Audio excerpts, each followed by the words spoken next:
I hope everyone can hear me.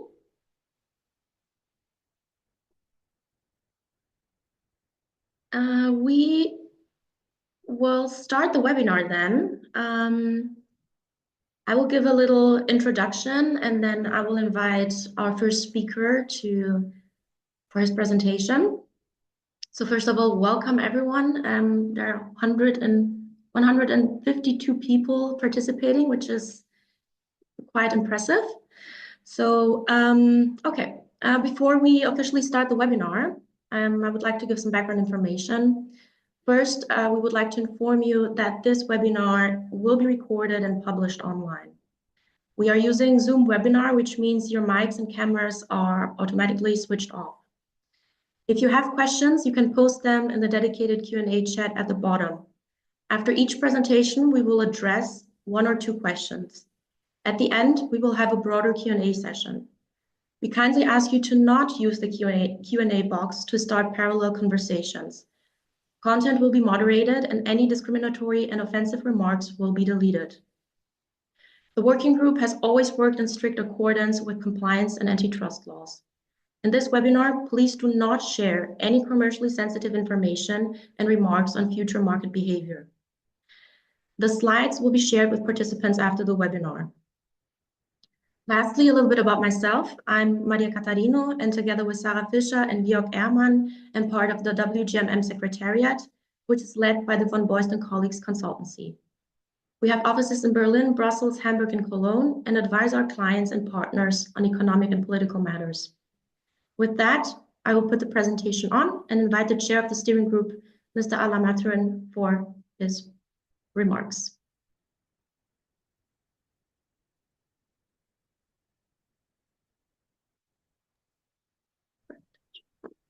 Good morning. Thank you very much, Maria Vittoria, for this brief introduction. I am indeed Alain Mathurin, the Communication Director at Fuels Europe, and I'm absolutely delighted as chair of the steering group of the Working Group on Monitoring Methodologies to welcome you all here today in this webinar. We have indeed 150 plus connections. I think this will continue growing, and this is really, for us, a very good signal of the interest that stakeholders have in the work that we have already performed and that we plan to continue performing. A few introductory remarks on our side. First of all, maybe we can move to the next slide, I think.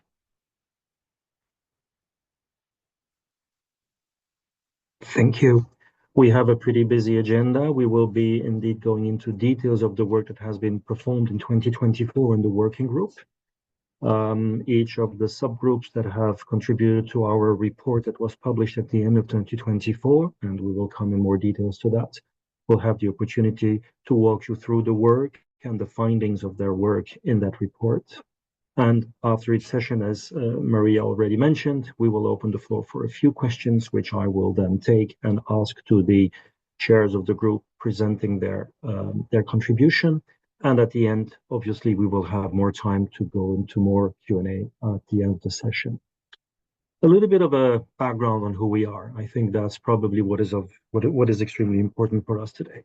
This is a picture of 2023, September 23, Stuttgart. And for those that might remember the nickname of the group, which was the Stuttgart Group, but the official name that we use is the Working Group on Monitoring Methodologies.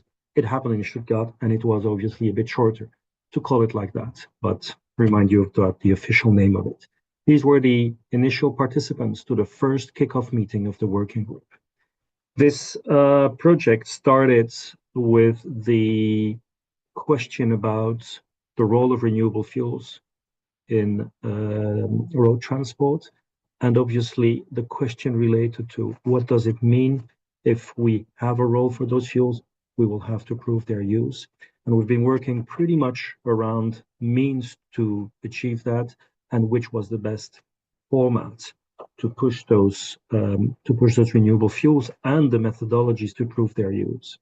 We ended up with getting the entire automotive value chain all together in one room and to discuss means to develop a technical report that could then be provided to the institutions with regards to the work that they will be performing in the context of the compromise that was achieved in March 23 around the recognition of renewable fuels for a specific vehicle class using exclusively and permanently those fuels.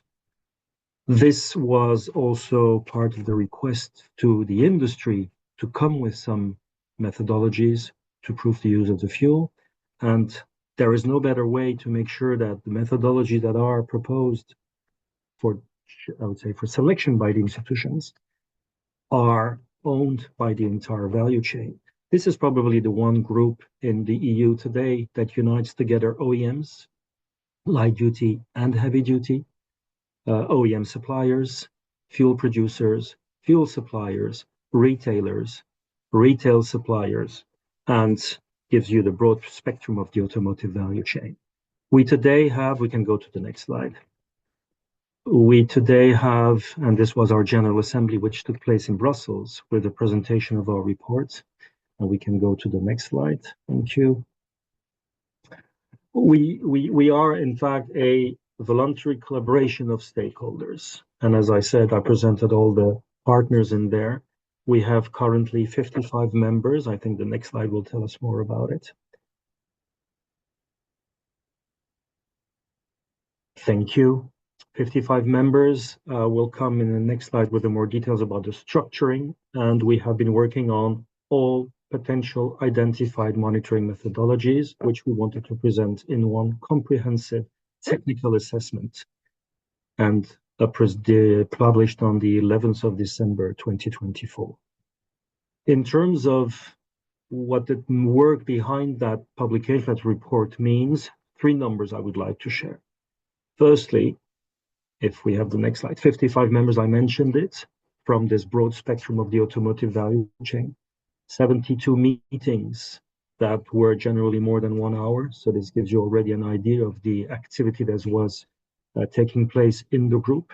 All of them online meetings, but turned out to be extremely efficient thanks to the persons I will introduce in a few seconds.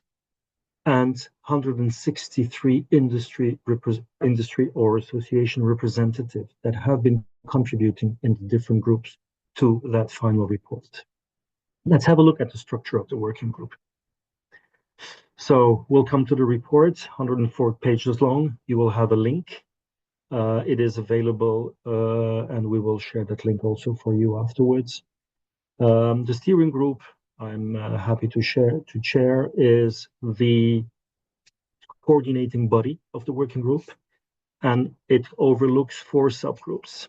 They will be presented in more details about with their chair or chairs that will be presenting the work done.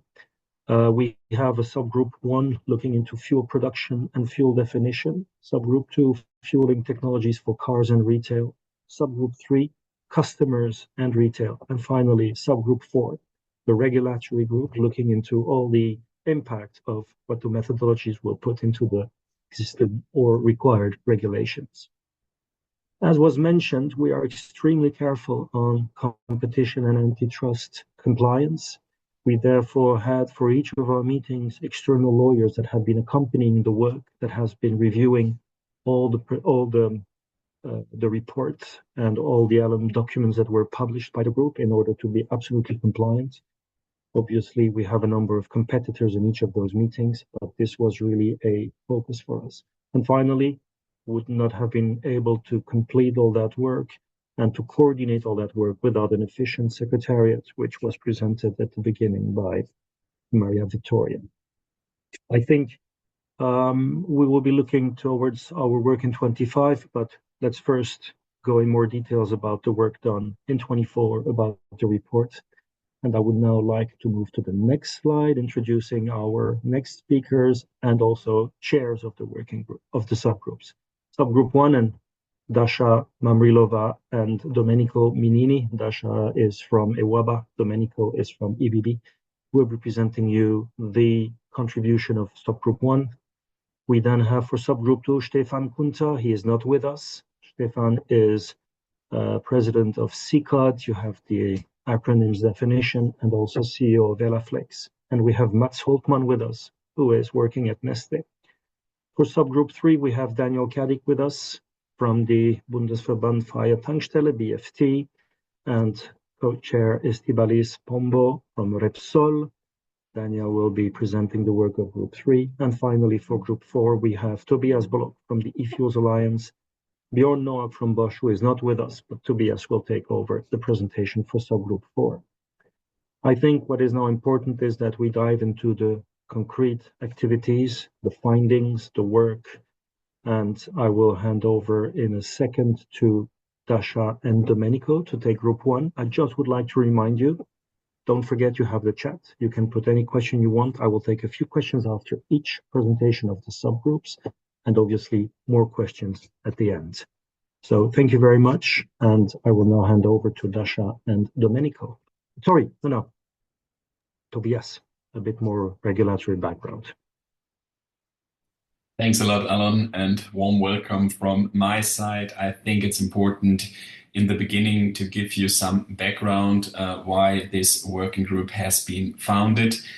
And we have quite a political journey behind us. The reason why we talk about a new vehicle class for vehicles that are exclusively supplied with CO₂-neutral fuels is because there was a compromise in the CO₂ emission standards for cars and light-duty vehicles back in March 23.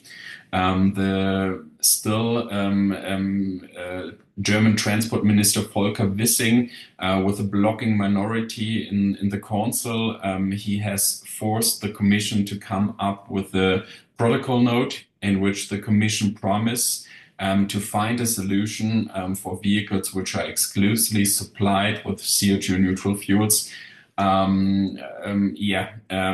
They wanted to do it in summer 23. Then in summer 23, the responsible technical working group, the technical working group on monitoring methodologies, where member states experts are in, have presented in July a first proposal, a presentation, where it was mentioned that the industry should be responsible for finding the right technical solutions to find the right monitoring methodology. And that was maybe the kickstart where we have decided that we need to form a working group, that we need to analyze what monitoring methodologies exist, what are the advantages and disadvantages of different monitoring methodologies. And that's why we have met in Stuttgart and formed the working group on monitoring methodologies. The same exercise repeated in the CO₂ emission standards for heavy duty vehicles. Here it was the same case that the German Transport Minister Volker Wissing formed the blocking majority, and the Commission has included the same sentence in a recital. Here more obvious included biofuels in addition in the definition. And this has further strengthened us to work on this technical proposal. We have then in December last year presented in our General Assembly the technical report that we are going to present to you today. It's also interesting to mention that at the same day, the European People Party, the biggest political group in the European Parliament, presented their position paper for the transport sector, for the automotive industry, in which this vehicle class got mentioned in addition. For us, it is important, but I will further talk about this later, that we now have delegated acts for Euro 7, which would allow the Commission to come up with the implemented act to adjust the type approval and to allow the Commission to work on a new vehicle class definition. In this vehicle class definition, which could come up quite soon, we are expecting a clear definition of fuels that are allowed to use monitoring methodologies, that are allowed to use inducement system, flexibility options, and potential penalties if someone is not compliant. It's interesting to see that there also need to be delegated acts for the CO2 emission standards. To those of you who have listened to the Commission recently, the Commission has presented the Automotive Action Plan, where it got announced that the official review of the CO2 emission standards is brought forward to Q3 25. At least Mr. Tzitzikostas mentioned this in his statements. That would bring an opportunity to include this clarification of a new vehicle class for the exclusive use of CO2 neutral fuels. We don't know yet if this is also possible for the CO2 emission standards for heavy duty vehicles. We have truck manufacturers in this working group, like Daimler Trucks, like Iveco, like DAF Trucks. For us, it's important to find a solution, not just for e-fuels, for all CO2 neutral fuels, and for cars, vans, and trucks. And with that, I will hand over to the chairs of SG1, who will present you the fuel definition and different production pathways.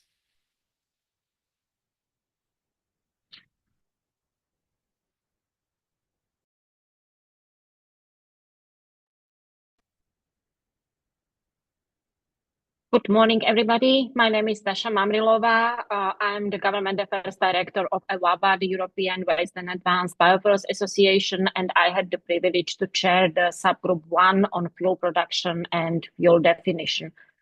Next slide, please. Our role was mainly to propose a definition of CO₂-neutral fuels, then engaging with the legislators, with the Technical Committee of Motor Vehicles, which was in charge during the last year with approval of the definition of CO₂-neutral fuels, but mainly to delay this decision. We have asked the TCMV and the European Commission to delay this decision until our working group on monitoring methodologies prepares this report, and we were successful in that.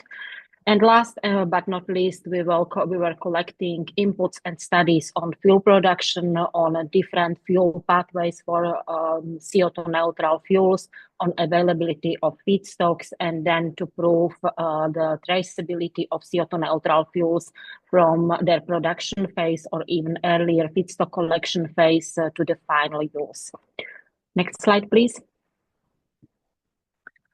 The context was already introduced by Tobias in the CO₂ standards for cars and vans. There was a sentence included mentioning vehicles running on CO₂-neutral fuels, which shall be qualified as zero-emission vehicles, same as electric vehicles. And there was a definition proposed by the European Commission, which said that these fuels shall have 100% emission savings, but based on well-to-wheel approach, whereby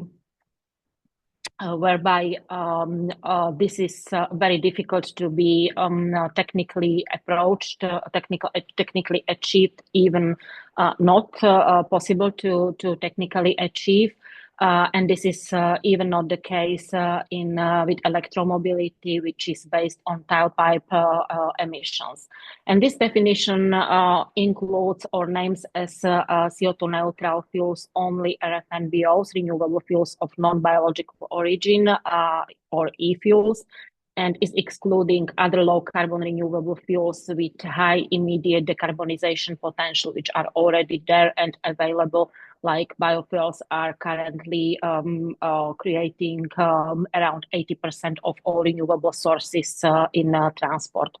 This definition is also inconsistent with the definition of sustainable fuels in other EU regulations, like RED and EU ETS, and denies the principle of technology neutrality, where there are different approaches used for emission consideration and emission savings calculation for different pathways. So it was not an easy task with 55 stakeholders on board, but we managed to propose a new definition, which is described on your next slide, if we can move to that. And this sounds that CO2 neutral fuels means all fuels defined by the Renewable Energy Directive, provided that they meet the sustainability criteria of the directive and associated delegated acts, where the same amount of CO2 from biomass, ambient air, or recycled carbon sources is bound in the fuel production as is released during combustion in the use phase. So we reflect here on the neutrality, CO2 neutrality of the fuels in the use phase, and these rules shall be the same for all pathways. Those fuels shall include renewable and or synthetic fuels such as biofuel, biogas, biomass fuels, renewable liquid and gaseous transport fuel of non-biological origin, or recycled carbon fuels. So there are two principles. All sustainable fuels defined according to sustainability criteria in the Renewable Energy Directive shall be included, and CO2 neutrality shall be considered in the use phase. We have several supporting facts and arguments for this definition. A few of them are mentioned on the next slide, but this is elaborated further in the report. So if we can move to the next slide, please. So, for example, we have very ambitious EU climate targets, so all sustainable options will be required to meet them, and we shall not exclude anything. An internal combustion vehicle using renewable fuels has a similar or even lower carbon footprint than a battery electric vehicle. So life cycle analysis should be applied to all options. Small remark to the use phase. I would just like to mention that according to Renewable Energy Directive, biofuels will have zero emissions from fuel in use, and this is very, very similar for e-fuels or RFNBOs according to the Delegated Act on RFNBOs. Then circular CO2 from biofuels and e-fuels does not increase CO2 concentration in the atmosphere because it is circular CO2. The definition should rely on sustainability criteria in RED, where the emission threshold based on the whole life cycle are mentioned. And with the further revisions of the Renewable Energy Directive, there will be improvements in this respect as well. So we would like to keep there a single link to sustainable criteria in the Renewable Energy Directive. And we strongly believe that there shall be one unique definition for all legislative acts aligned with RED. This means that the definition for passenger cars or light-duty vehicles shall be the same as for heavy-duty vehicles. Last but not least, use of the CO2 neutral fuels in road transport is supportive and synergic for their uptake in aviation and maritime. For example, a production plant producing fuels for aviation produces at the same time fuels for road transport, and this can be solely excluded. With this, I will hand over to my co-chair, Domenico Minini, who will introduce you the different fuel pathways for CO2 neutral fuels. Thank you. Yes, thank you. Thanks a lot, Dasha, and good morning, everybody. Just a quick introduction on myself. I'm Domenico Minini, Policy Director at the EBB, European Biodiesel Board. We represent EU biodiesel and renewable diesel, so FAME and HVO producers. We can go to next slide.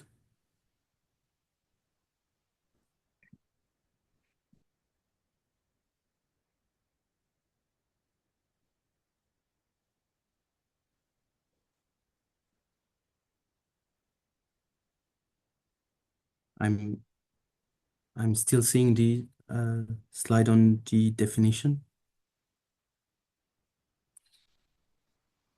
That's true. Maria, can you please skip to the next slide? I'm skipping it, but I think there has been a little problem. I will stop the presentation and restart it. Thank you.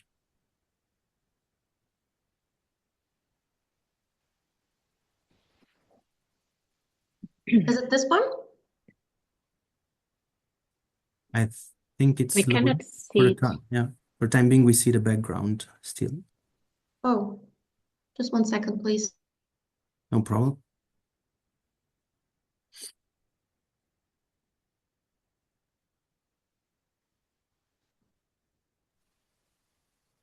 At my end, it's saying description of fuel production pathways. Is another slide at your being? That should be, but we still see the background. Okay, that's weird. Moment, please.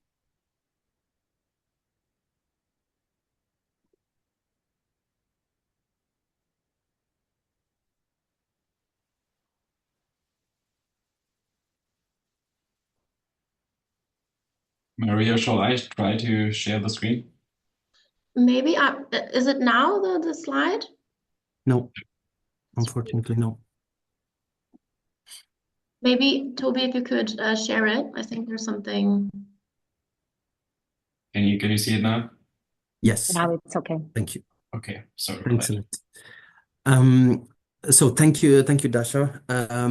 So the following steps. So after defining the definition of carbon neutral fuels or CO₂ neutral fuels, the following steps we went through in our subgroup 1 was about, as you can see, the description of different fuel production pathways, because the subgroup is about definition and production. So everything which happens basically at the origin. And we basically started mapping what carbon neutral fuels as defined previously, what carbon neutral fuels are available or will soon be available in the market.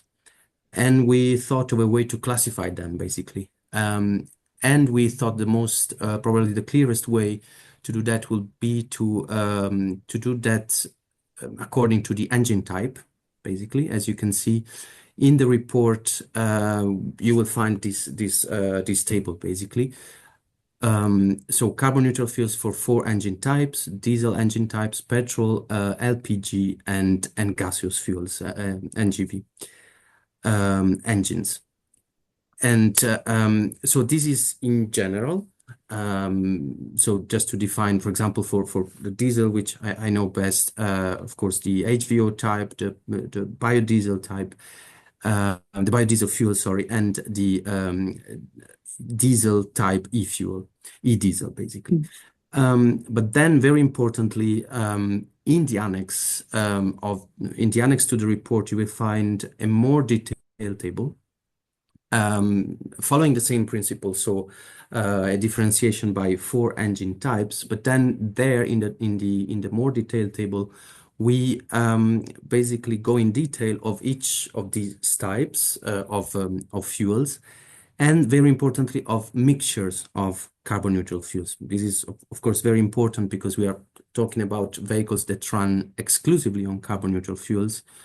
So mixtures of them should also be taken into account. Like again, in the sector I know best, for example, mixtures of FAME type and e-diesel, for example, renewable e-diesel. So that I would like to stress that. So in the annex, you will find a more detailed table for mixtures of carbon neutral fuels. Then we can go to next slide.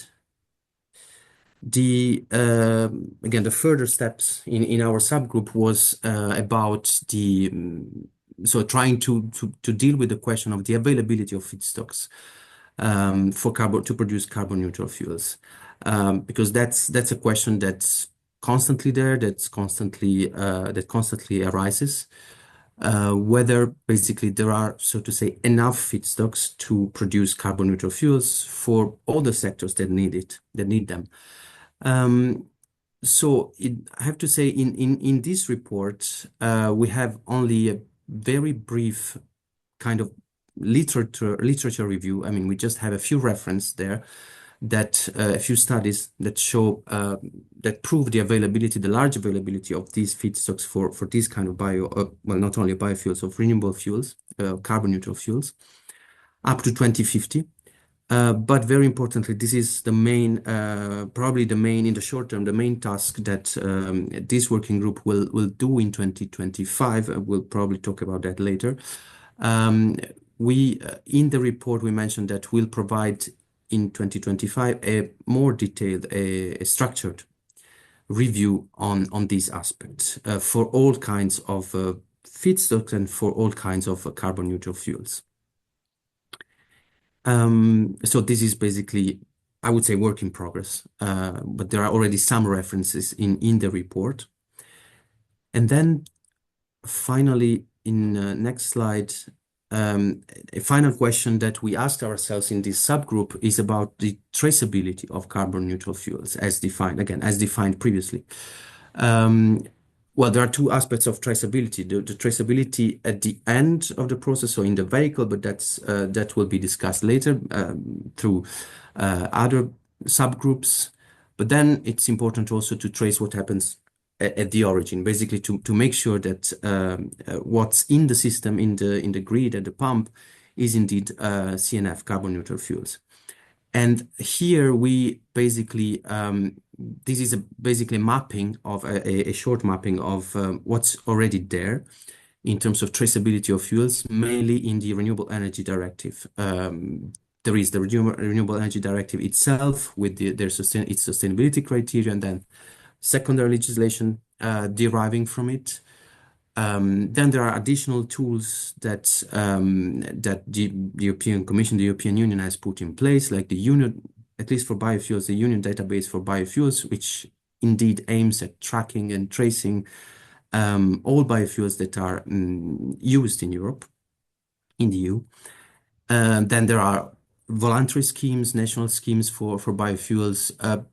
So the details are again in the report. It's a mapping of the current situation, but basically the bottom line is that in terms of traceability of fuels, of carbon neutral fuels at the origin, we don't basically the system, a good enough system is there, which can surely be improved, and it is actually being improved.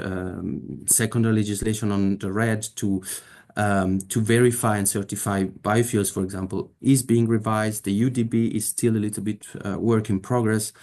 So surely this can be improved, but we don't basically need to reinvent the wheel. That's the message. Everything is there just and solid, just needs to be improved.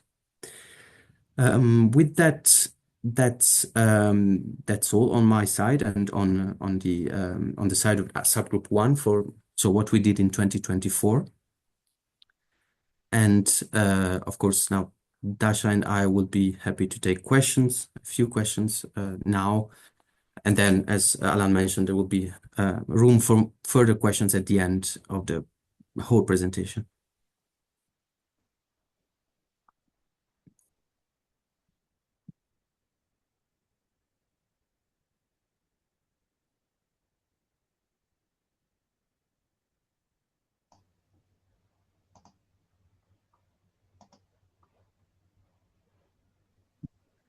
Domenico, Dasha, we have a question from Anders Berger, who said, I miss bio-LNG under the diesel engine type.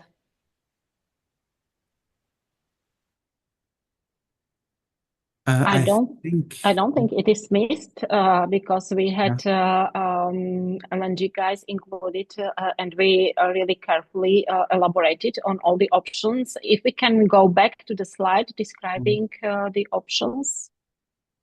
I think it's in the gaseous fuels. Yeah, gaseous fuels column. It's bio-LNG. But as Domenico said, a more detailed description is in the annex to this report. Thank you. Thank you, Dasha. Thank you very much, Domenico. We had indeed this one question. I think we will come back to it a bit later. Anders, I see that you are indeed referring to the diesel type version. So we'll come back to that in the Q&A. In the meantime, I would like to thank you both for your presentation and again for your contribution to this report. And then I would probably now invite our co-chair of Group 2, subgroup 2, Mats Hultman, to take over and go in more details about the technologies, I'd say the core of the report. So Mats, thank you very much. And to those that are putting the questions here, we will come back to those at the end. I just remind you, don't hesitate. We will have enough time to go on with those questions after the presentations in the 4 subgroups. Thank you. Yeah, thank you, Alan. And so I will present the findings of subgroup 2, and I had the pleasure to lead this group together with Stefan Kunther. And basically, we ask ourselves the question, is there a way to prove that the vehicle is running on CO₂-neutral fuels? And yes, it is. It's actually 11 different options that we have identified here in this group. And the task of this group has not been to pick a winner. We have more looked at it from an objective way and present different options. And we have collected these options both by the input from the members, but also talking to academia and different companies that we have invited to present their technologies. And very interesting, most of these 11 proposals are building on technical solutions that are already available today. So we can go to the next slide, please. And as you can see in the matrix, and as you heard before, we are looking at different types of CO₂-neutral fuels. And in the right-hand column, you can see that we cover both gaseous and liquid fuels, and this has a big impact when detecting the fuels. And some of these solutions work for both, and some are specifically on one of them. As you will see, some of them are also a combination of the different methodologies. And it varies all the way from mechanical solutions to more software-based solutions. So quite a big spread of them. But let's go into the detail and talk a little bit about the different solutions here. So if we go to the next slide. So starting with option 1 here, it's having a dedicated dispenser with a specific fuel nozzle, basically to prevent filling of fossil fuels. So quite a straightforward mechanical option. You can see at the filling stations already today that there is a difference between the nozzle for a diesel fuel and a gasoline fuel. So already today there are some differences. So it's building on that thinking. Option number 2 is a fuel marker, a chemical identification marker. It's like putting a DNA in the fuel almost. That can be tracked. So there is measurement equipment that you can then track these markers and measure it to see that you have the right fuel. And on top of that, you can also add a color to the fuel. So both having a marker and a color that could be visible. And these detectment equipment to measure these markers is available already today, and these markers are available on the market and being used. What's not available is measurement equipment that is basically the size of an automotive sensor, but that can of course be developed. And one could also think about, should we be marking the fossil fuel or the CO₂-neutral fuel? That's also an option here. Option 3 then, that's a digital fuel tracking system. It's a 100% digital solution that's completely based on existing data and infrastructure. So using the data from the different stakeholders. So it's basically a digital handshake between the nozzle and the vehicle. So you could almost compare it to a secure bank transaction. And it's utilizing data already available, as I mentioned, goes into the system, and it's a connected system here. So it's a very secure way to know that you have used this. If we go to the next page, so option 4, that's combining option 2 and 3 that I just mentioned. So it's a hybrid approach. So both using this digital handshake and using a fuel marker And instead of measuring that fuel marker in the vehicle, here measuring already at the filling station. So then you could utilize existing technology for measuring this fuel marker. So it's both a physical measurement and a digital solution.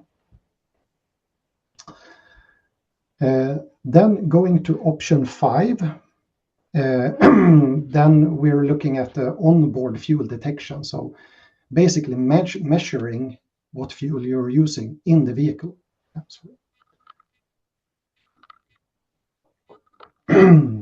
So today's engine measures a lot of signals. So we have pressure signals, speed signals, and things like that that is being handled in the engine control unit, the ECU. And by looking at its signals, you can detect differences from these CO₂-neutral fuels and fossil fuels. So it's basically building on those differences and the signals. There are solutions then for seeing these differences. Option 6, instead of a virtual sensor, this is a physical sensor, so adding a sensor in the vehicle, a molecular sensor that basically measures the properties of the fuel. So you have an onboard measuring of the properties, and you can detect then what type of fuel you're running on. So also existing today solutions for this. Let's go to the next one. Option 7 then, you could call it almost a light version of this digital handshake, not as connected. So it's using near field communication like NFC, Bluetooth or Wi-Fi to communicate between the nozzle at the filling station and the vehicle. So it's a one-to-one pairing between the two. So almost like a key between the two to open it. So and opens up for good possibilities. Option 8 then that assumes that only CO₂ neutral fuels are available on the market. So no sales of fossil fuel, only CO₂ neutral fuels, making the detection need there. So basically there's no need for detection then. So maybe not happening in the next 2 or 3 years, but as more of a future plan, it could be a possibility. Then going to option 9, mass balancing approach, well established, used in the industry already today for some areas like electricity. So if you want to buy green electricity today already, you're buying it mass balanced. Also used for gaseous fuels in pipelines. So it's sort of an input-output solution. So somewhere the renewable is put into the system and somewhere it's put out, but it's not sure that the one that's claiming it is getting the actual physical product. So using a book and claim system. We can go to the next slide here. So option 10, fuel usage balancing. It's sort of a mass balancing system also, but in a bit of a different way. So the consumption is measured in the vehicle and the motorist is connected to a certificate marketplace. So sort of the mass balancing takes place in another setup compared to the previous option. And the last one is again a combination. So it's combining mass balancing with the benefits that come with that. For example, that you can have more coverage. The physical product doesn't have to be available everywhere. And combining it with this digital handshake that we talked about in the beginning. So as you can see, there's several options available, and a lot of the technologies to do this is already existing today. But happy to take questions on this topic.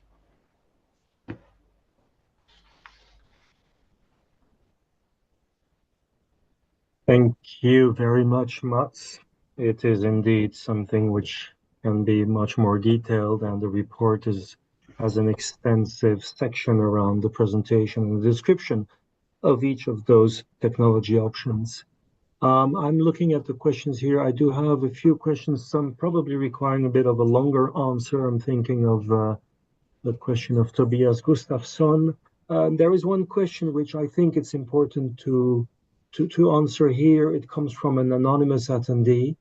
It's about the effects of direct and indirect land use change on the climate if we plant more, I guess it is, if we plant more energy plants. I would like maybe just to remind here the scope of the work of the working group on monitoring methodologies. Our objective was to identify, describe, assess all mechanical and digital solutions to track, trace, and assess the performance of renewable fuels that would be taken into account to enable the creation of that vehicle class. The group is not in this format, not looking into policy approaches or regulatory approaches. It was really a technical contribution that we wanted to give to the institutions, and therefore these are aspects that we have not been looking at. And if we were to answer that, that would be individual responses that would not engage the group as a whole, but each of the speakers or contributors individually. So therefore, I just wanted to clarify that point to make clear about what is the scope of the work done in 2024. I'm looking into more options. Maybe that's one for you, Mats. Maybe a quick one, because you have presented 11 options and some of them being combinations. More options have probably been worked. What has been the process to select which ones ended up in the report? I think it's important to really clarify that point with regard to the spirit of the work. Yeah, so this has been a really open approach. We have not excluded anything here. So if we found out about the technology or a solution for this, it has been included.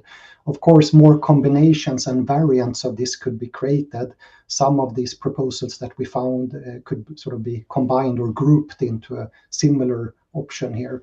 But overall, the group has been really open and not, as I said in the beginning, we have not tried to pick a winner or anything here. We are more to display the different options available, not to say which one is better than the other. Thank you, Mats. Indeed, I think I would like to underline that. We have to be extremely careful and regarding the compliance with antitrust and competition law. It's not for this group to make a choice. It's not for us to pick a winner. This we leave to the institutions that will have to make the final decision on that. Our role was to present all the existing options that we have identified in a way by which we can accompany in the technical work and technical assessment the institutions and the experts, but we have not the intention to say this is what we want, or this will be done individually by each member of this working group, but the working group as a whole will not take such an approach. Thank you. There are many more questions. I'm keeping them aside. We have another Q&A at the end, I remind you. And I would like maybe now to move on with our third speaker. This is subgroup 3. Daniel Kadik is with us. Daniel, the floor is yours.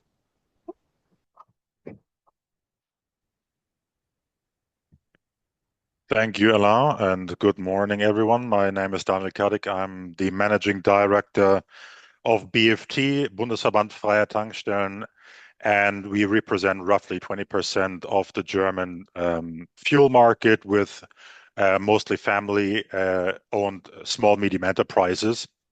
I had the pleasure of chairing subgroup 3 together with my dear friend and colleague Estebalis Pombo from Repsol, which cannot be here today.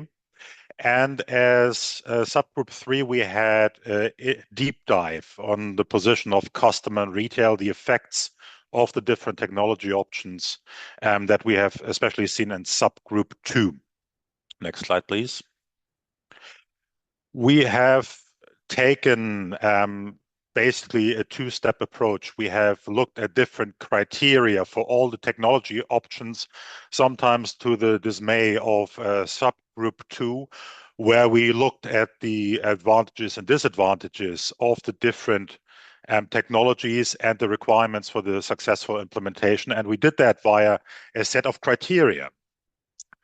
One would be the availability of the technology across EU member states and how fast and such a rollout can be, how scalable and adaptable those technology options indeed would be, and how consistency would be provided to boost consumer confidence in carbon neutral fuels.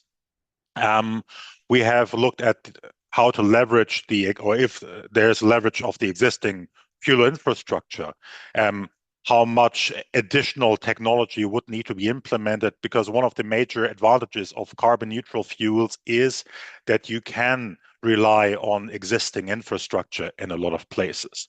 We had to look at the cost evaluation, especially for customers, looking at the total cost of ownership for the customers, but also at the necessary adaptations in the system for the retail sector.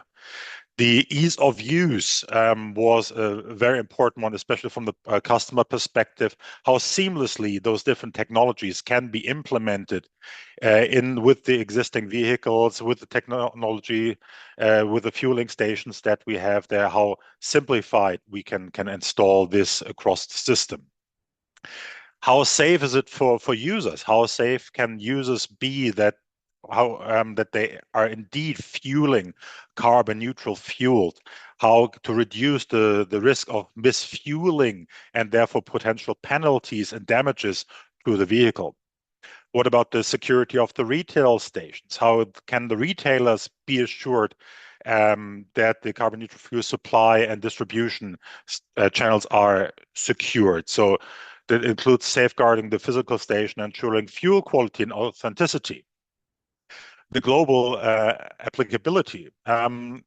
As carbon neutral fuel technology expand, this probably will also expand throughout the perimeters of the European Union. And the question is how we can see the global applicability of the entire system. And last but not least, and I've already seen a couple of questions about that in the Q&A, how tamper-proof are those different solutions that we can ensure that there is no misconduct with that, how we can make it, how can we ensure the integrity of the entire system so there is no fraud or similar. Next slide, please. So I will not go into one back, thank you.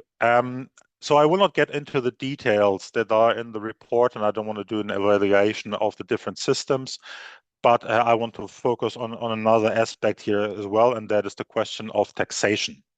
And that is indeed a very important one, especially from the customer perspective. And if we want to really be ambitious and achieve the EU climate goals, we have to have a unified approach to energy taxation throughout the Union, which takes into consideration the entire life cycle of the energy source in alignment with the definition of subgroup 1. So, and this has been a matter of discussion also with the new administration, is the harmonization of the energy taxation directive across the European Union and establish a consistent tax for all CO₂ neutral energy sources, be it liquid or in electricity form. And this life cycle approach to energy taxation would provide a more accurate reflection of environmental costs and therefore be of benefit for a faster but also fairer transition towards the EU climate goals. Next slide. And if we want to implement those technologies, we have to also look at the inducement system. So not only looking at the fueling monitoring, but also what happens with the vehicle in itself. So the inducement system is basically a mechanism that reacts whether or not non-carbon neutral fuels are detected and enforcing a compliance mechanism through various responses. And similar to existing technologies, we can have different scenarios. One is go, all lights are green.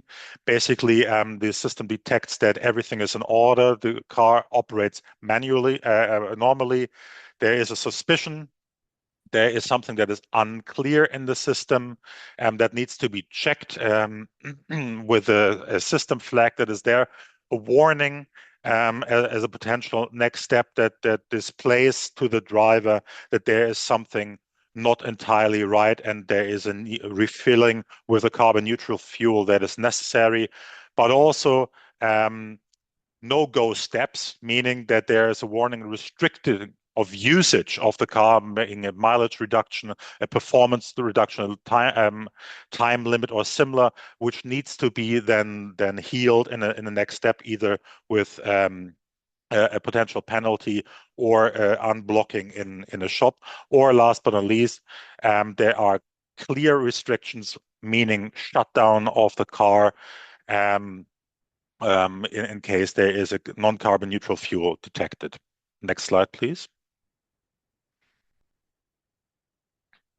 So basically how that can look like, the maximum case, just stopping the vehicle altogether, meaning as soon as the non-carbon neutral fuel is detected, the vehicle stops. We analyzed all those different options, and from a safety perspective, security perspective, that is not necessarily advisable.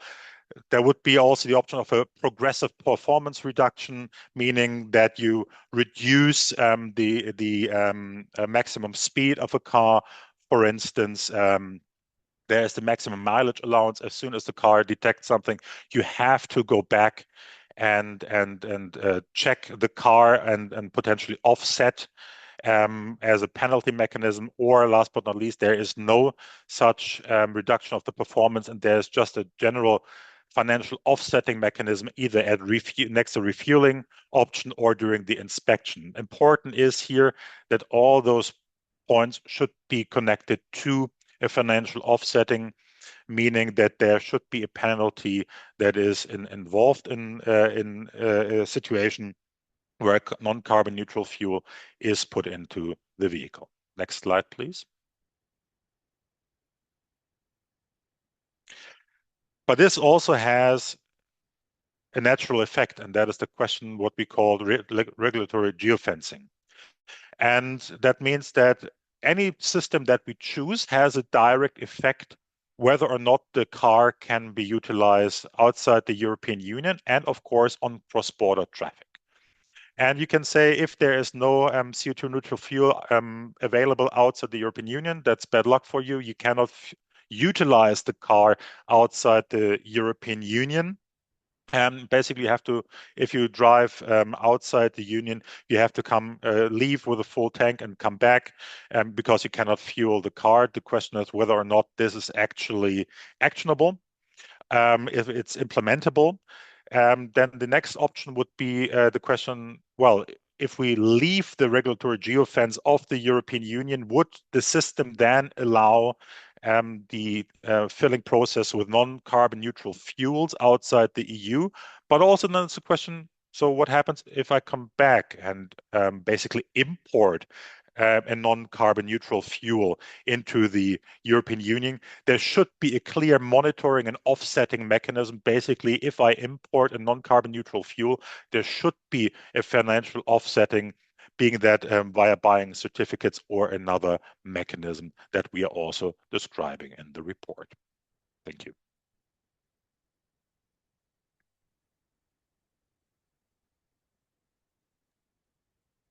Thank you very much, Daniel, and a very interesting summary here. I have a question which I think has been partially addressed in your last slide. It's a question from Xavier Genton.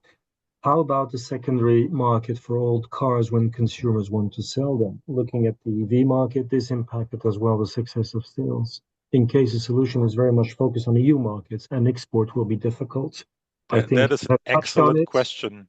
That's an excellent question. That's also indeed something that we looked into, because if we have this regulatory geofencing, are very strict about that, there is no perspective of selling the car outside the European Union. And therefore, for the second-hand market, especially if we look at the traditions that we have in that regard in the European Union, there needs to be a mechanism to allow that. Otherwise, we are stuck with the EU market in itself, and it makes it very difficult for retaining value for the customers. Thank you very much, Daniel. I'm looking at the timing. We have a number of questions still from the previous speakers. I think for Yao, your question, the only one I have here, is being answered. I will just thank you very much for this short presentation. Stay with us, Daniel. We will come back with a broader Q&A.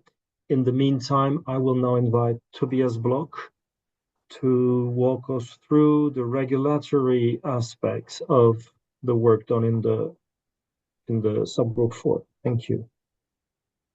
Thanks a lot, Alan, and I will make it quick so that we can come to the questions that we all have. So the goal of the regulatory working group was to analyze the political changes which are necessary to realize the different monitoring methodologies. I will go through it in a minute. In addition, because we are talking about plenty of different regulations and sometimes even secondary or in a second step, further regulations are impacted. So, for example, what happened with the CNF vehicle in the Eurovignette, in the truck toll? Is it exempted from the truck toll like electric trucks are at the moment? For that reason, we have in the appendix of the technical report, we have a description of regulations that are directly impacted by this new vehicle class, and also indirectly impacted. And of course, we will also, we have included our political recommendations here. As I've already mentioned in the beginning, so what is now needed, what we are expecting from the Commission is the further or the protocol note by the Commission was on Euro 6 to implement this new vehicle class. If we understand the Commission correctly, we now first need a delegated act for Euro 7 to allow the Commission to define this new type-approved vehicle class for CNF vehicles. This can be started immediately. It needs to go through a parliamentary process of 2 months consultation, which can be expanded by another 2 months.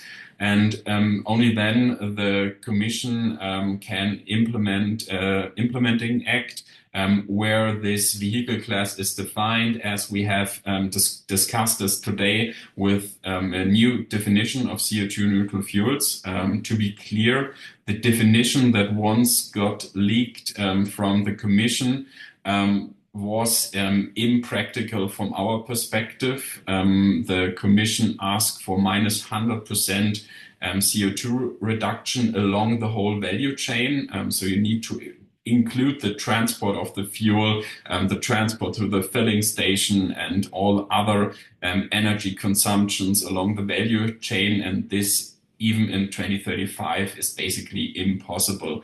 -100%. Also, electric vehicles don't have -100%. For that reason, we have shown you a definition of -70% according to the RED. And all further discussions, if we increase it, should take place in the RED, in the Renewable Energy Directive, and not in a type approval regulation. So if this will be increased to 80–90%, or maybe in 2050 to 100%, this is fine for us, but this is not a discussion for a type approval regulation. This is important to mention. Also, in the Commission leak, there was no inducement, no flexibility mechanism, no practical one mentioned. It was mentioned that the car should stop immediately if 1 drop of fossil fuels is used. I think this is not quite customer friendly, and that will not work in practice. As we all know, we need a step of inducement and penalty systems. From my perspective, but that's my personal opinion, it just was an attempt by the team of Franz Timmermans to complete the ban of the internal combustion engine. So we were happy that this proposal got not officially published and got no majority in the TCMV gremium. Last but not least, there should be also some amendments in the CO2 emission standards because here it is needed that the CO2 reduction is accounted on the fleet average for car and truck manufacturers. This can be done if the review is brought forward in Q3 this year. Now I will quickly go through the 11 options and present you what from our perspective necessary regulative changes are. If we have a mechanical solution, we of course need a new standardization for these nozzles. That will take time. It is an administrative burden and it requires international efforts. So this is something which is not impossible. We have seen it for CNG, for LNG, for diesel, that it is possible to find a new global standardization for nozzles, but this is not a short-term solution, and of course it comes with additional costs and efforts to coordinate this. If we have fuel markers, we also need to discuss how this marker is defined. So we need new ISO norms for setting the standards for the markers, or we discuss if the fossil fuel should be marked.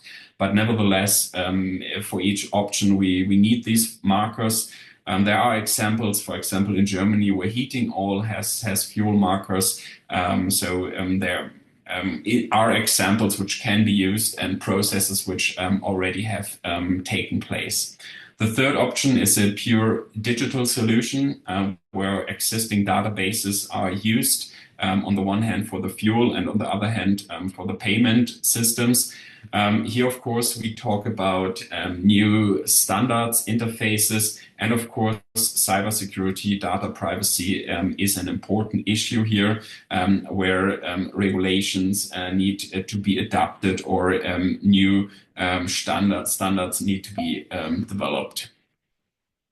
The fourth option is a combination of the digital solution and fuel markers. So I will not describe that one. For the fuel detection function, and I think there was a question in the Q&A from Uli Kramer. Of course, if you want with sensors direct, if you want to assess new fuels, you need a differentiation in the fuel standards. So here we need to develop new fuel standards for CNFs. For example, we have seen this with B100, so 100% biodiesel. This is a new standard which can be detected by sensors in comparison to fossil fuels, and then you have a differentiation. Then the vehicle can identify if it is a eligible fuel or if it is a fossil fuel. That takes a lot of time. So here we are talking about 3 to 5 years, even if we have a fast process. It might be possible in future to combine this also with other advantages when it comes to performance or emissions.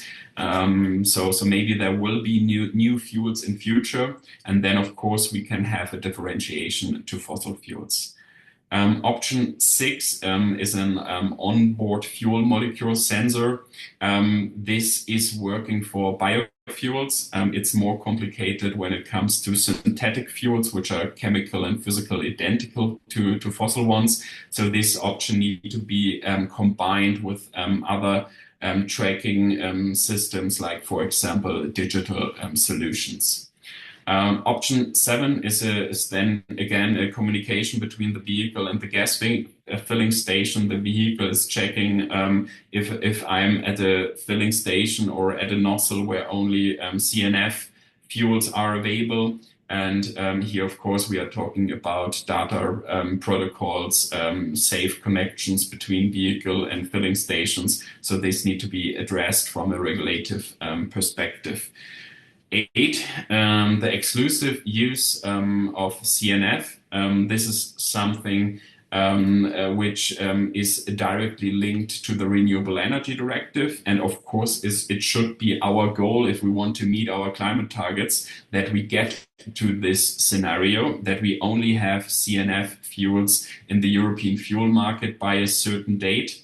2035 will be quite difficult when I see the current ambition level of the Renewable Energy Directive, which has a CO2 reduction of minus 14.5% in 2030. So going to minus 100 in 2035, I think is technically not possible. But as said, if we take climate goals serious, we need to go to that scenario in 2050. And then, of course, we don't need a monitoring methodology anymore. If we only have CNF fuels in the market, then all new combustion engines are climate neutral.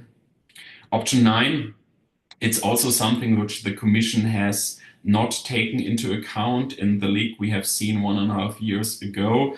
This is mass balancing. So there we don't have a direct physical link between the vehicle and the fuel, but from an overall systematic mass balance perspective, we can say that the CO2 emissions have been compensated because at other locations, additional amounts of CNFs are brought into market. Here we need a new database, a system which is tracking how much CNFs have been used by the vehicles, and to make sure that additional ones are brought into market. This can be the Union database for biofuels and e-fuels, which are currently developed or already started in the European Union.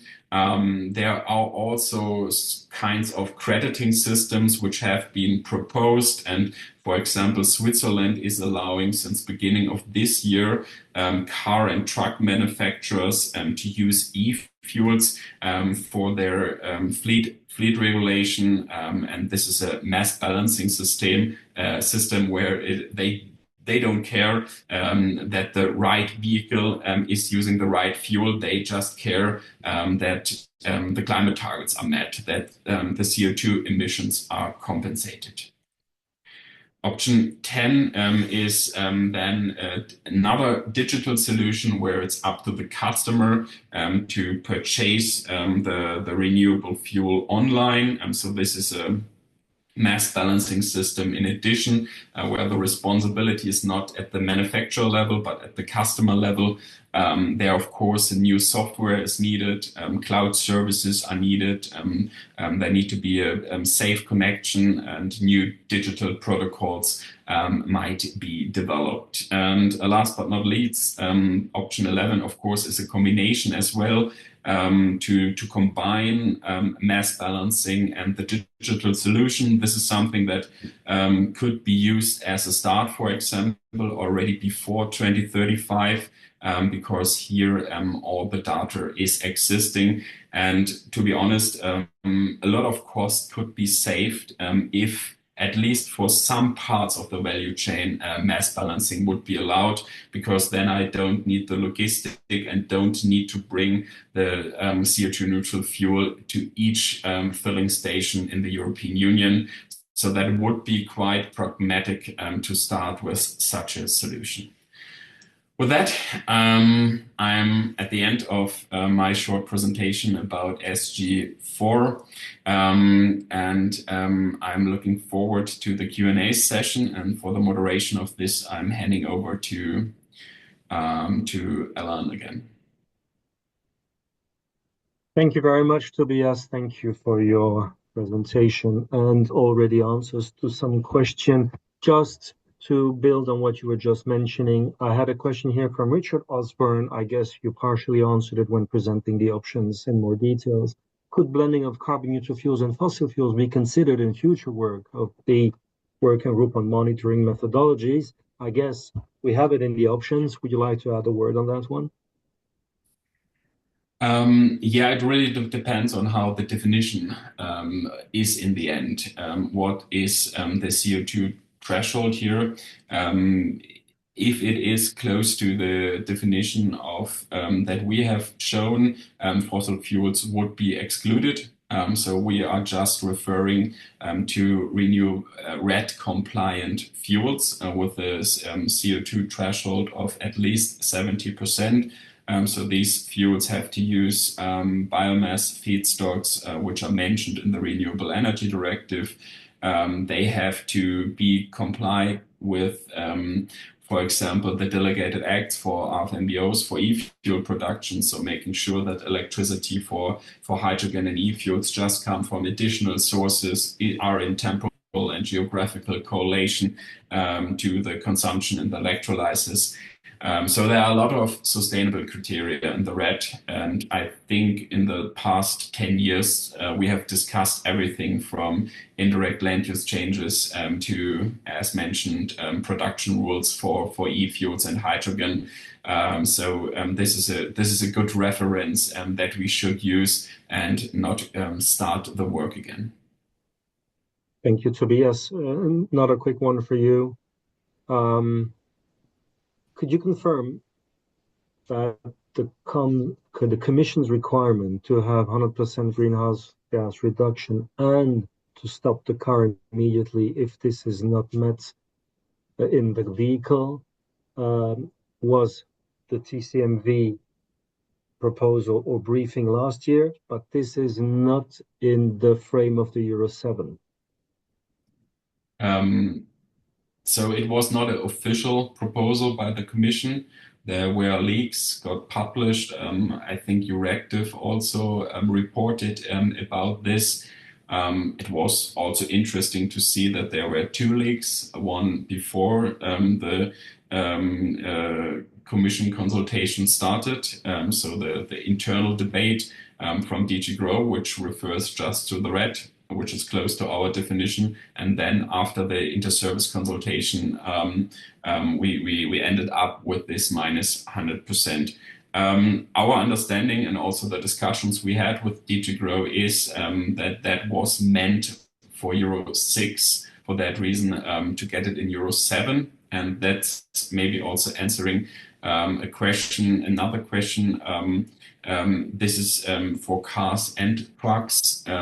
There we need first this delegated act to get implemented act. But this is just first-hand information we have received so far. It's not officially documented somewhere.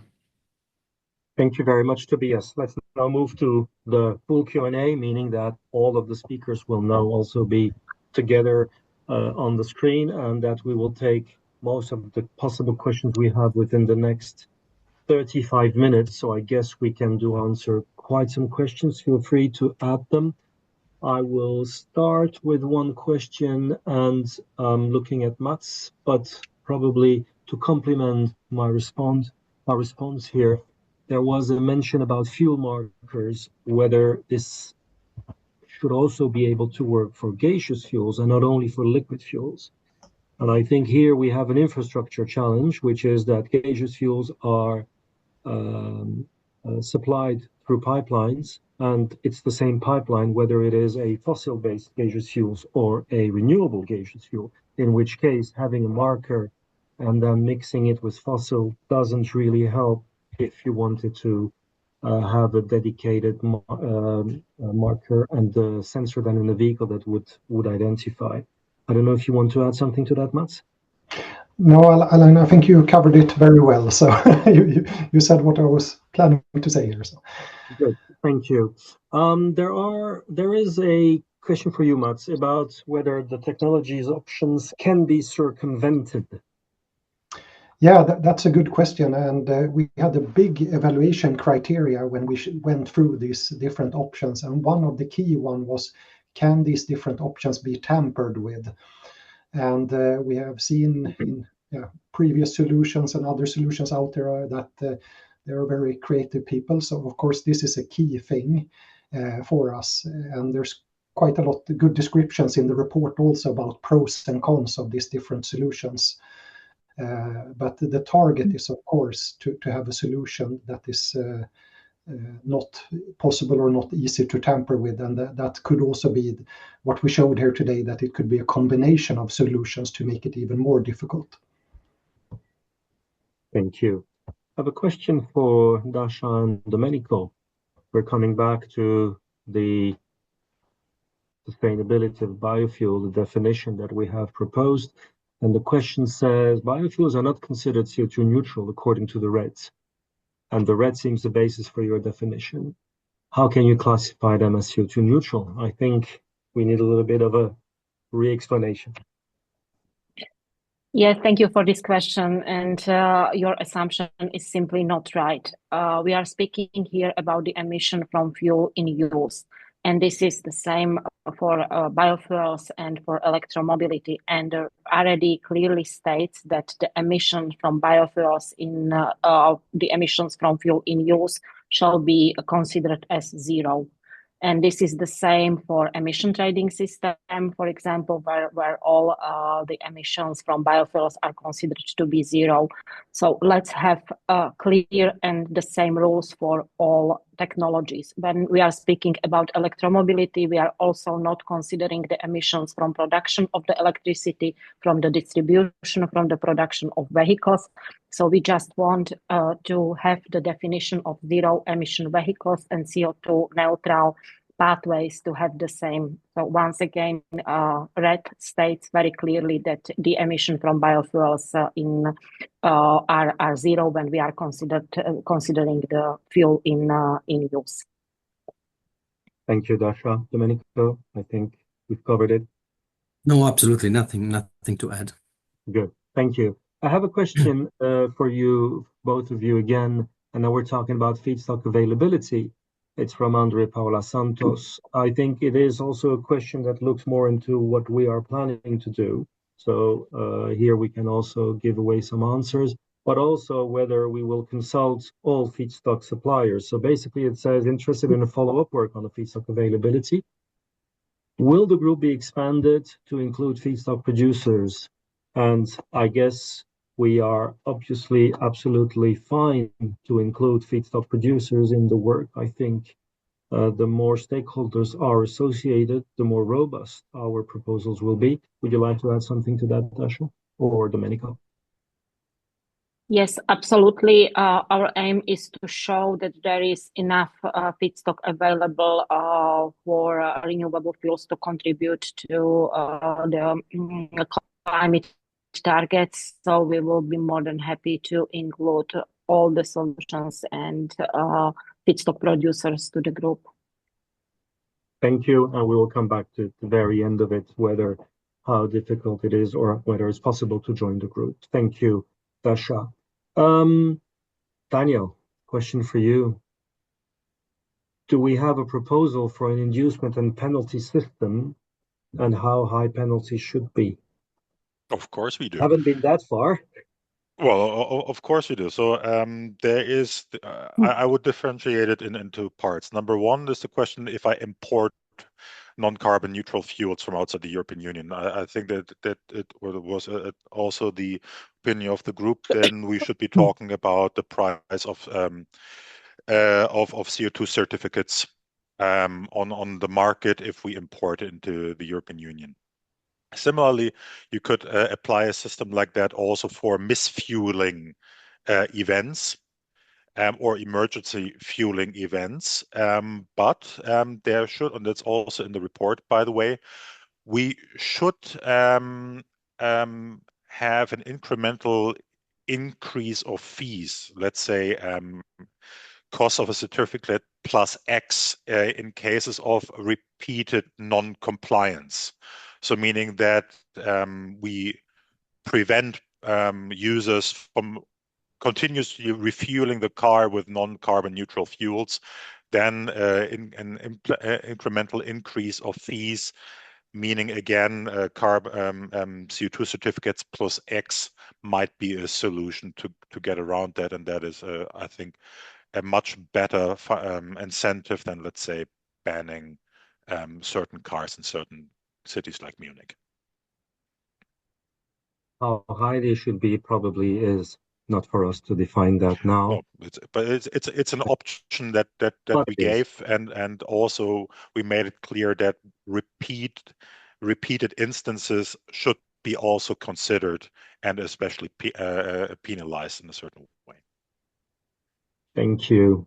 A question that could either be for Tobias or for Mats. You wish for a book and claim option and not for the option of mass balancing according to the red standards. I guess maybe more Tobias. Yeah, so first of all, we don't wish for anything. This is a technical report, also due to compliance reasons. We are just mentioning advantages and disadvantages of different methodologies. The advantage of mass balancing, which depends a bit on the definition and what you mean, could also be some kind of book and claim, is that you don't need the additional infrastructures, that you don't need to, for example, have an HVO 100 available at each gas filling stations. We already have 6,000 filling stations in Europe for HVO 100.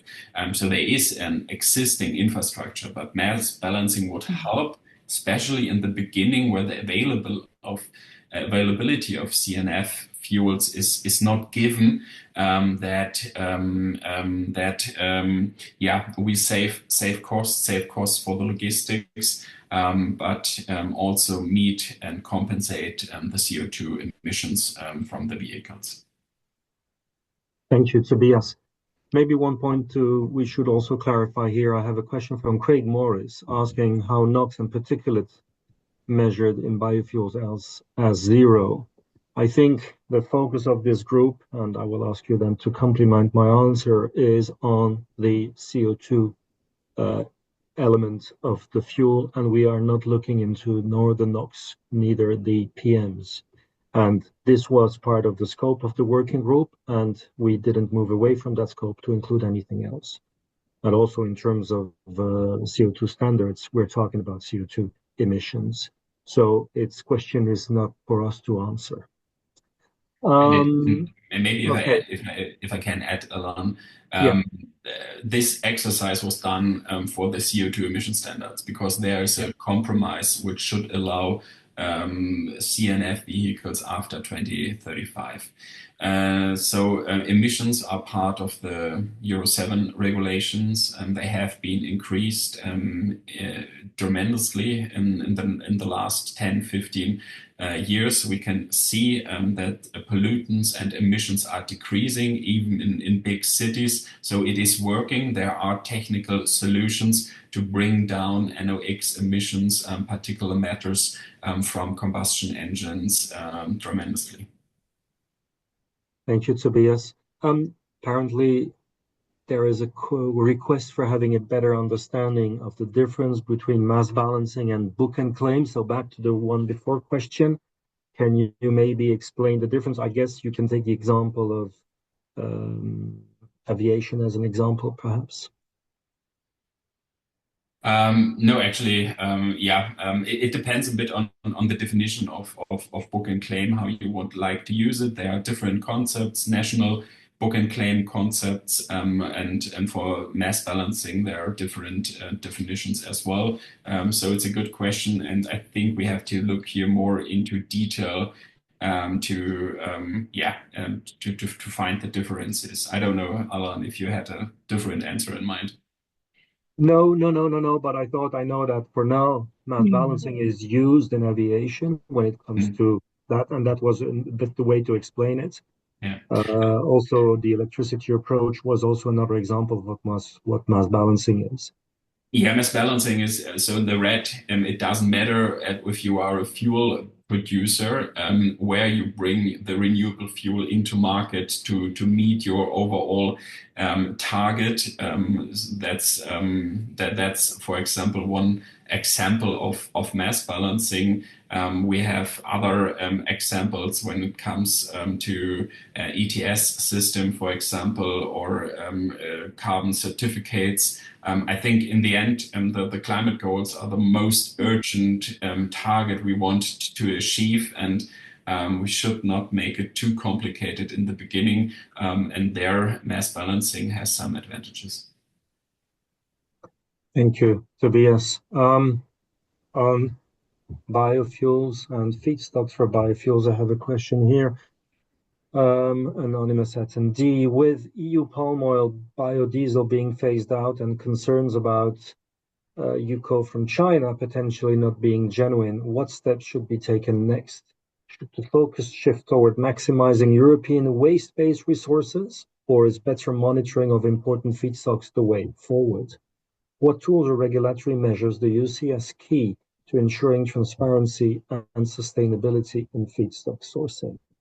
Before I invite our two colleagues from subgroup 1, I think one important element, the focus of this group was on the monitoring methodologies. Of course, we have proposed a definition for climate neutral fuels or CO₂-neutral fuels, but I think you can add some views here, but we don't have discussed this internally in the group.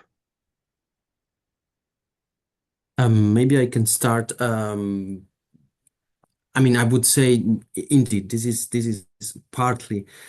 only partly relevant to this group, and indeed in our subgroup 1 there was a paragraph, a section on indeed monitoring, tracking the fuels upstream basically, and indeed to answer the question, I would say both solutions, but in general, verification and certification rules have to be improved, and I mean, I can speak for my association, but many are doing the same. We are pushing for that, for an improvement in the verification and certification rules.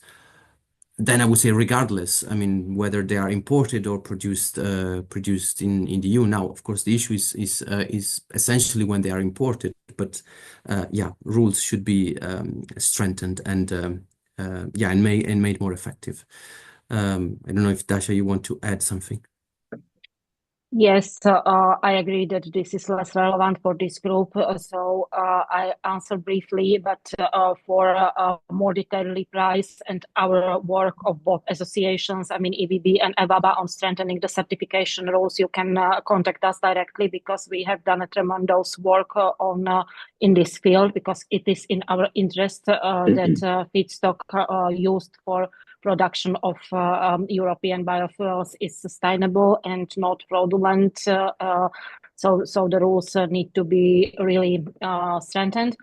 And as for palm oil, I think this has something in connection with the previous question on high ILUC, if high ILUC risk will be increased with more biofuels to be produced. Let me remind you that there is a delegated act on high ILUC, which clearly states the rules for qualifying feedstocks to be high ILUC, and this is for now just palm oil qualified as high ILUC feedstock, and this one shall be phased out in the European biofuel mix until 2030. Some member states are even faster in this and have set stricter rules. So I think with this delegated act, all high ILUC concerns are addressed, because there are clear rules and clear qualification for high ILUC biofuels. Thank you both. Thank you, Domenico. Thank you, Dasha. A question on the scope of the work here, and this is from Vicente Pejuan Vilar.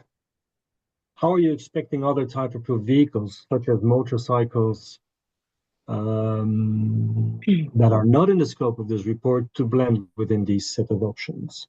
Maybe a quick answer on my side here. For now, indeed, the work is around this agreement and this recital annex to the CO2 standards for light-duty vehicles. So we are focusing on that category, and then followed the agreement or the compromise on heavy-duty vehicles. For now, we have no sign of any any similar regulation or exception for motorcycles to be already presented on the table. The day this happens, I think the group could definitely be also looking into motorcycles.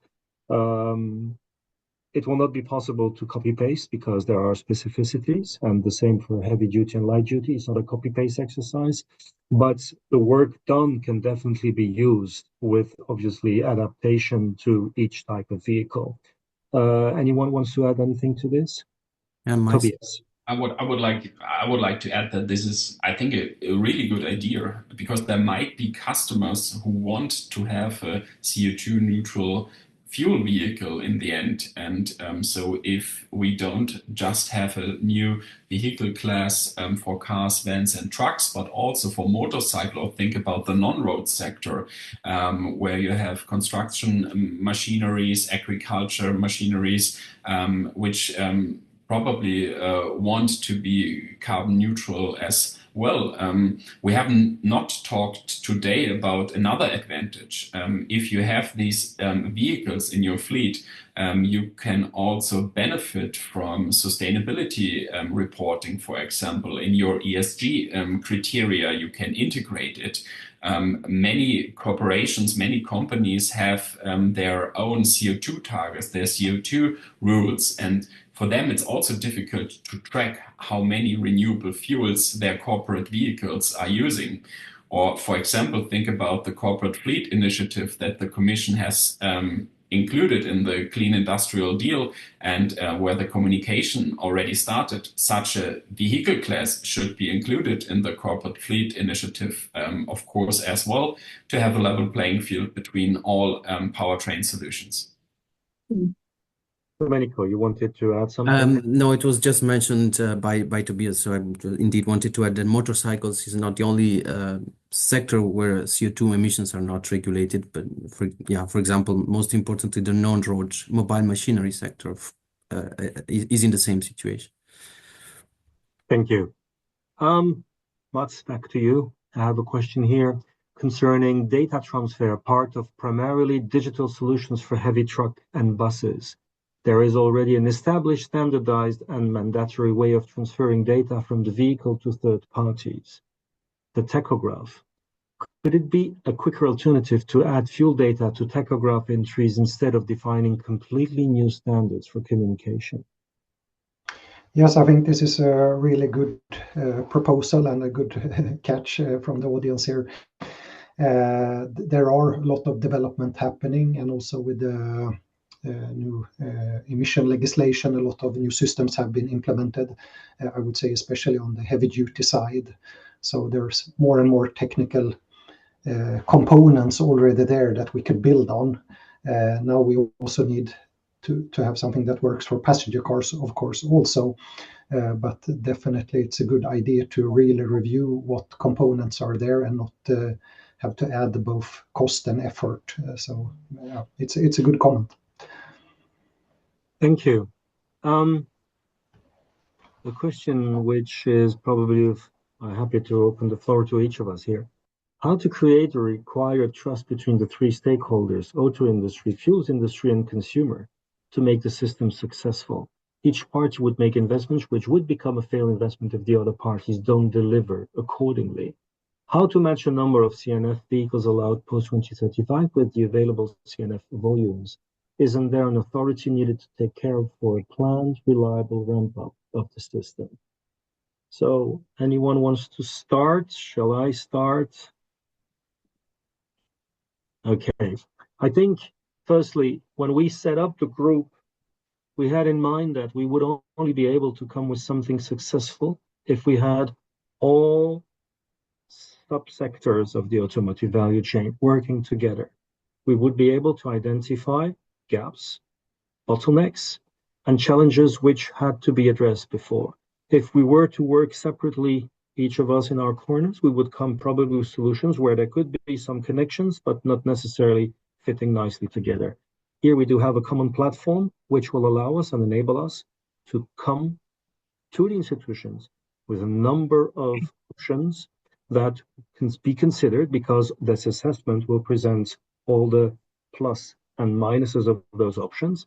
And therefore, we believe that we do have taken the right approach here. An authority needed to take care for a planned reliable ramp up of the system.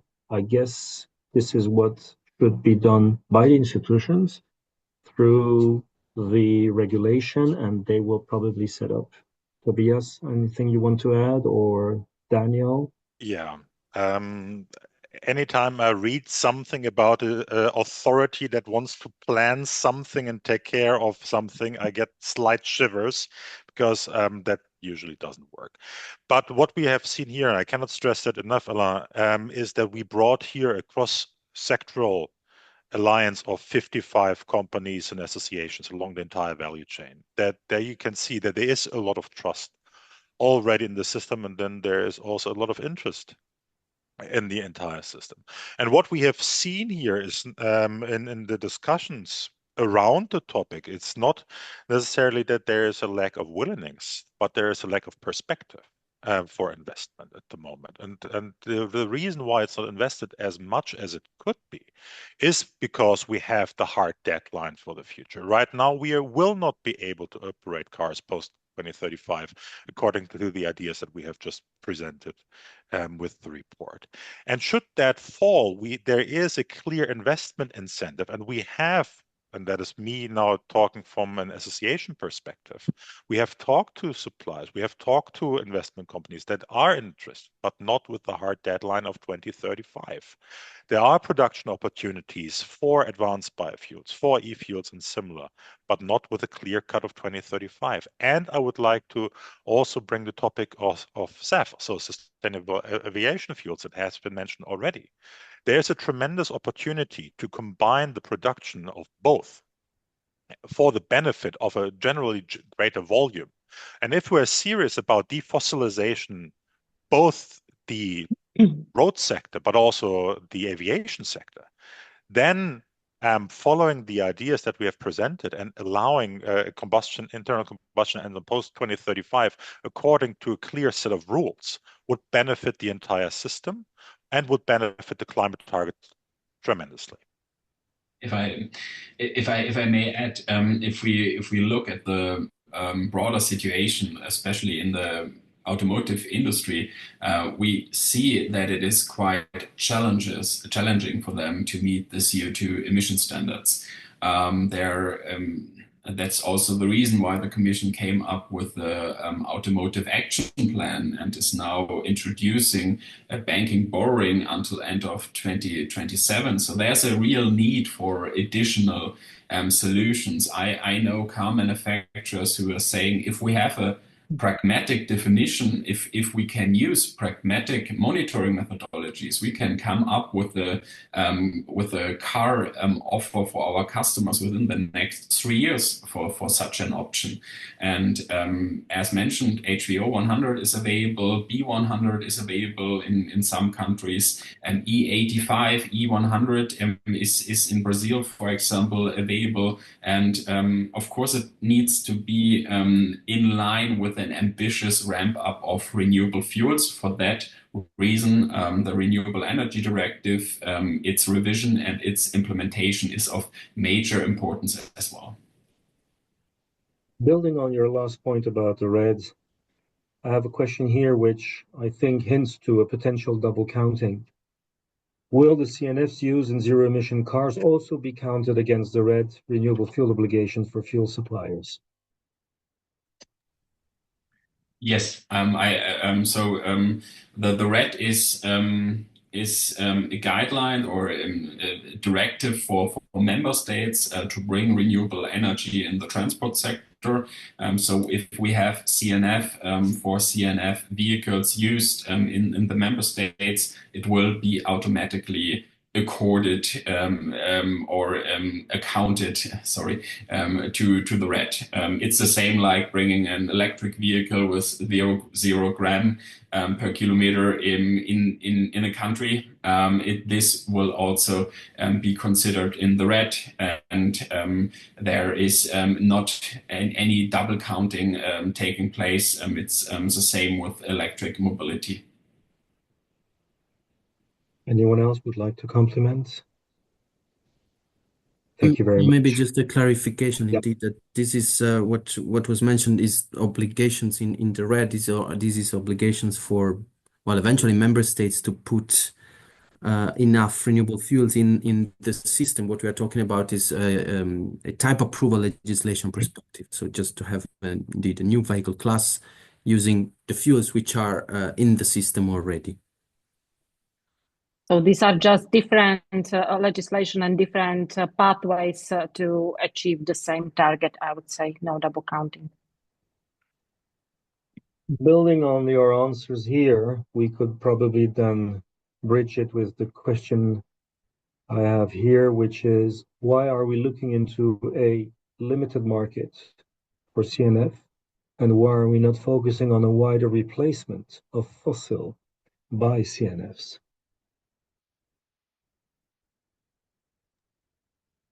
I mean, I could start. Yeah, I mean, from our association perspective, but many in the group that would be, of course, much welcome. It's just that the purpose of this group was precisely to respond to a regulatory requirement, indeed, in the CO2 standards through, again, creating a new vehicle class or vehicle category.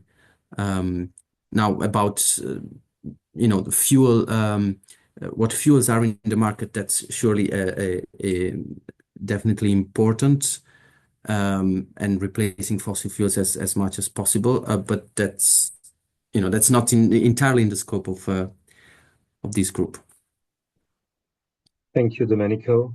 Maybe just adding that there is a long-term trajectory for road transport, which is to be almost climate neutral by 2050 with having a minus 90% target, meaning that this exercise of replacing existing energy with sustainable solutions is going on its way. It will not happen from one day up to the other. It is time, firstly, to have the framework by which we can increase the production of the renewable fuels or the CO₂-neutral fuels. And furthermore, we also need to deploy the industrial scale I'd say projects to achieve that. So it's not a matter of not being ambitious and just refocusing on the limited market. As Domenico said, the point here is answering to a specific Commission request.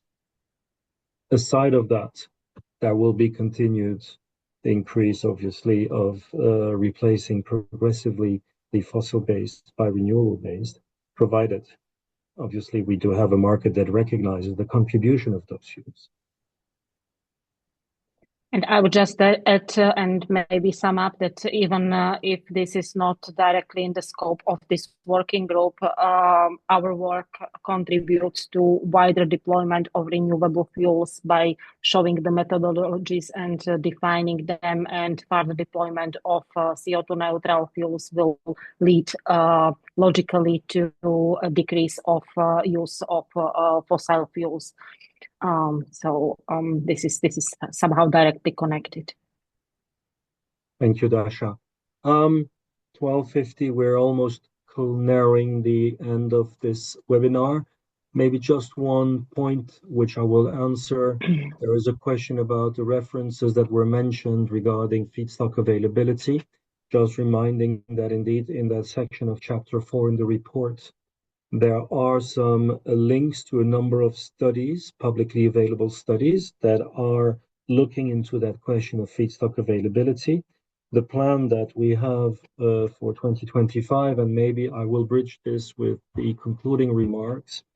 Firstly, the group initially was meant to work on the publication of that report, but given the work that is required now to help and bring that report to the institutions and to advise institutions on all the technical aspects of the report, we have decided to extend the lifetime of the working group on monitoring methodologies until we have completed, well, let's say, the scope of our activities.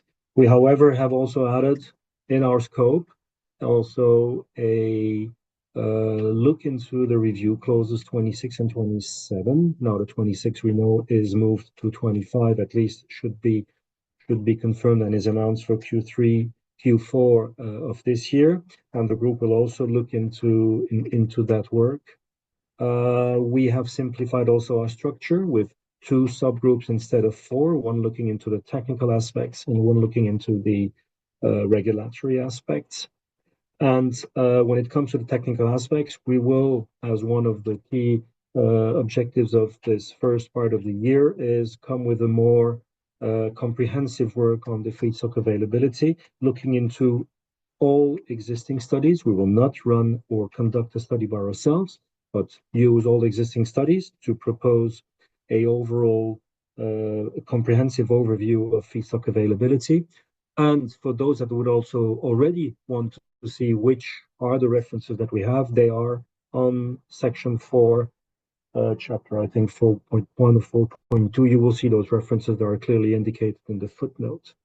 That's one of the aspects. And of course, it will be all the assistance that we want to provide to the experts, to the institutions and member states when it comes to the work around the technologies and the various options and the questions they might have. We are not a closed group. We are happy to welcome new members in the spirit of continuing this work and keeping our role as a strong and reliable advisory body for the institutions with regards to the original and primary objective that we have. It was the work in the TCMV, and this is now going to start with a refocusing within the Euro 7 work that is conducted in the TCMV and deliver to the Commission what was asked, our report, and then assist them when required. Extending it to other sectors, that's always an option, and we have mentioned those that are for now not necessarily regulated. We keep also an open mind regarding those approaches, and we are extremely happy to welcome new members. And for that, you have the slide which indicates where you can contact our secretariat that will then help you with the information you need. I'm just checking whether there is one final question. I think we've covered them all. I would like to close the webinar by firstly thanking all our members for the outstanding work that has been done in 2024. I mentioned the number of meetings and the number of people that have been involved in that work and our 140-page report. We will simplify that report. That's the second objective of the beginning of the year in one-pagers for each of the technology options that we have identified. That will summarize all the aspects that you can find in chapters 4, 5, and 6, 5, 6, and 7, and in a one, or probably better said, 2-pager. These will be available very soon and could help you also in having a quick overview from each of them. And we hope with this that we will be able to continue this dialogue with the institutions in order to make this new vehicle class becoming a reality soon. I look into my colleagues whether any of them would like to add anything.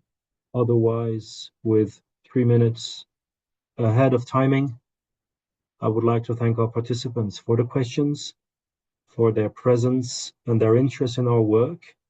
We remain accessible, we remain available for questions, discussions, dialogues. So thank you very much, and we hope to see you very soon here or in individual discussions. Thank you. Thanks. Thank you, everybody. Thank you very much. Thank you. Thank you. Bye-bye. Thanks.